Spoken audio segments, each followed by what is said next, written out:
So what really is your digital identity? You know, it's so much more than just an email address and a password. It's really the key to your entire online existence. Today, we're going to dive into a project called Hyperledger Identus that's aiming to put that key right back in your hands. Think about it for a second. It seems like a simple question, right? But the answer is actually pretty complicated. See, when you click Login with Google or Login with Facebook, you're not just proving you're you. You're actually asking a giant corporation to vouch for you, to say, yeah, they're good. And in that process, you're giving them a front row seat to your digital life. But what if there's a better way? Here's the fundamental problem with our digital world today. Our identity is just scattered everywhere. It's like having little pieces of yourself locked away in hundreds of different online accounts. And each of those pieces is controlled by a big company. This whole setup isn't just annoying, it's incredibly fragile and puts our most personal info at risk all the time.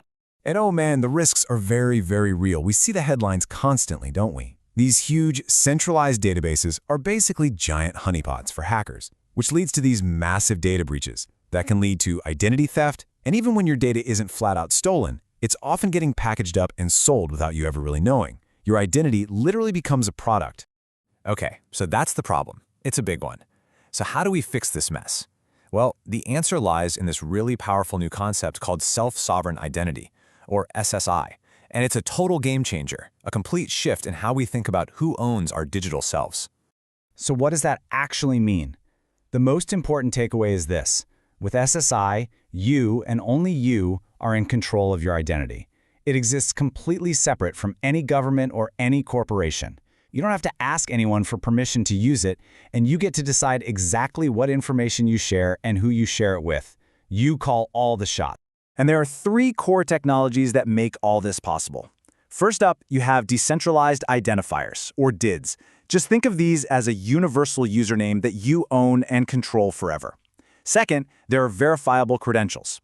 These are the secure, digital versions of things you'd find in your wallet, like a passport or a diploma. And finally, you have distributed ledgers, like a blockchain, which act as this tamper-proof public record, anchoring all the trust in the entire system. Now, having the theory is one thing, but actually building it is a whole different ballgame. And that is exactly where Hyperledger Identus comes in. It's the engine, the machinery, designed to bring this whole idea of self-sovereign identity to life on a global scale. The key thing to understand about Identus is that it isn't just a single tool. It's a whole platform, like a complete toolbox. It gives developers and big organizations all the parts they need to build and roll out their own decentralized identity solutions without having to reinvent the wheel every single time. Identus actually has a pretty fascinating backstory. It started life as a project called Atala PRISM, and it was the powerhouse behind this massive student ID program in Ethiopia. The potential was so obvious that the code was contributed to the open source community and eventually became a core project at the Linux Foundation, where it got its new name, Hyperledger Identus. Now, why is this move to a foundation so important? Well, by becoming part of a neutral, nonprofit organization like the Linux Foundation, it guarantees that no single company can control the technology. And that encourages trust and collaboration, which is absolutely critical if you're trying to build a new global standard for identity. Okay, so we've talked about the what and the why. Let's get into the how. How does this platform actually function? Let's take a quick look at the two main parts that make it all click together. You can kind of think of Identus as having two sides. On one side, you've got the cloud agent. This is the heavy-duty back-end system for businesses and governments. It runs on a server, and it's built to issue and verify credentials for millions of users.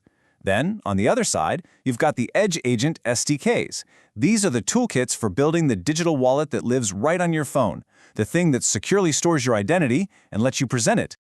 And for all you tech-savvy folks out there, here's a little tidbit. The Cloud Agent is built using a language called Scala, and this is a really significant choice, because Scala is known for creating systems that are super reliable and incredibly fast. It basically means Identus is built for serious, enterprise-grade use with security baked in from the very start. All right, let's circle back to one of those key pillars we talked about, verifiable credentials, because this is where the magic really happens. The easiest way to think about them is as smart, digital versions of the cards in your physical wallet. But unlike a plastic card, they are totally tamper-proof, they can be verified instantly, and they give you this amazing fine-grained control over your privacy. And this is where it gets really, really powerful. Identus supports something called zero-knowledge proofs. It It's a bit of a mouthful, but it lets you prove something is true without revealing the information itself. So for example, you could prove you're over 21 without ever showing your actual date of birth. That's a level of privacy we've just never had before. Now, let's bring this all back down to earth. This isn't just some abstract theory or lines of code on a screen. This technology is already having a massive impact on a national scale. For real. Let's go back to that project in Ethiopia. The sheer scale of this is just staggering. We are talking about rolling out blockchain-based digital identities for 5 million students. This is one of the biggest real-world deployments of decentralized identity anywhere on the planet. And the government wasn't just doing this for the cool tech factor. They were solving a huge tangible problem. There were over 200,000 fake degree certificates floating around, and the country's education system was really facing a crisis of trust. This new system makes academic records instantly verifiable and completely fraud-proof. Problem solved. And check this out, because this just shows the incredible ripple effect. This isn't just about secure diplomas. By creating this solid foundation of digital trust, Ethiopia expects this whole transformation to boost its entire economy. We're talking everything from financial inclusion to more efficient government services. And of course, the applications go way beyond education. Think about healthcare. It means patients can finally control their own medical records. In finance, it can completely automate identity checks, making it way faster and easier to open a bank account. And for governments, it enables things like secure digital passports and 24/7 access to public services. So you might be wondering, hey, I've heard of other projects like this. How does Identus stack up? Well, the main difference is that Identus is designed to be a complete, all-in-one platform. It gives developers all the tools they need in one place, which just makes it so much easier to build real-world applications.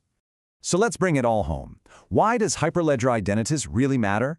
Well, first and foremost, it puts you back in control of your data. It's built on open standards, so we don't just end up trading one corporate silo for another. It's creating a whole new foundation of trust that's defined by software, not middlemen. And, crucially, it's designed to work even when you're offline, which is so important for making it accessible to everyone, everywhere. And that brings us to the final and maybe the most important question. This whole thing isn't just about better logins. It's about building a digital world that's more fair, more secure, and more private for all of us. So I'll leave you with this to chew on. What will a world that's truly built on software-defined trust actually look like?